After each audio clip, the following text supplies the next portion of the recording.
Channel నీటి మాటలో ఈరోజు మనం దేని గురించి అంటే ఆభరణము ఏది, ఆభరణము అంటే ఏంటిది, ఏది అనే దాని గురించి డిస్కషన్ చేసుకున్నాం ఫ్రెండ్స్. ఆభరణము ఏది? మనుషులలో కొందరికి గుణం ఉదయిస్తుంది. రూపమా గుణమా? అందమైన రూపము అందరినీ ఆకట్టుకుంటుంది కనుక అదే ముఖ్యమని కొందరు, మంచితనం ఉంటే చాలు అందరూ అతని దగ్గరకు వస్తారని మరికొందరు వాదులాడుతూ ఉంటారు. వీటిలో ఏది ముఖ్యమో వివరించే సుభాషితం ఒకటి ఉంటుంది. వాటి గురించి మనం తెలుసుకుందాం శ్లోకాల రూపంలో. అనరస్యాభరణం రూపం, రూపస్యాభరణం గుణం, గుణస్యాభరణం జ్ఞానం, జ్ఞానస్యాభరణం క్షమ. మానవులకు ఆభరణము రూపమని, రూపానికి ఆభరణము సుగుణమని, సుగుణానికి ఆభరణము జ్ఞానమని, జ్ఞానానికి ఆభరణము క్షమ అని దీని అర్థం. ఈ శ్లోకాన్ని పై శ్లోకంలో మనిషికి రూపము మంచి ఆభరణమని చెప్పిన గుణము, జ్ఞానము, క్షమ అనేవి రూపము కన్నా అతి ప్రధానమైనవని స్పష్టం చేయబడింది. అంటే మంచి అందగాడైన ఏ వ్యక్తి అయినా ఒక్క లక్షణము ద్వారా పూజ్యుడు కాడు. వినయం అనేది మనిషిలో ఎల్లవేళలా అన్ని పరిస్థితుల్లోనూ ఉండాలి. కొందరు ఓటమి చవి చూసినప్పుడు, బాధలలో మునిగిపోయినప్పుడు తమ బాధలు వెలుబుచ్చుకునేందుకు ఇతరుల ముందు వినయం ప్రదర్శిస్తారు. అయితే ఇలాంటి వ్యక్తులు గెలుపు సాధించినప్పుడు, సంపదలు వచ్చినప్పుడు, మంచి పదవి ఉన్నప్పుడు గర్వాతిశయముతో ఇతరులను చిన్నచూపు చూస్తారు, కించపరుస్తారు, మాటలతో ఎదుటి వారిని చులకన చేస్తారు.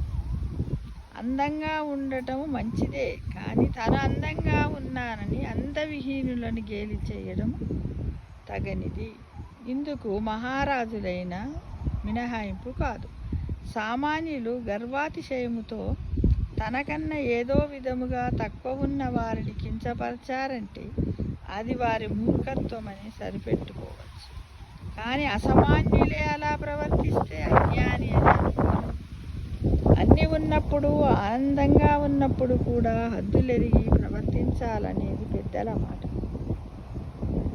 ఒక చక్రవర్తి యుద్ధములో గెలిచి వచ్చాడు. పొగడ్తలతో గర్వం మరింత ఎక్కువయింది. తన జీవితాన్ని తీర్చిదిద్దిన మార్గదర్శి, జ్ఞాని, గురువైన మహామంత్రి ఆయనకు ఆ సమయంలో చులకనగా కనిపించాడు. దీన్నే అంటారు కళ్ళు నెత్తికెక్కాయని.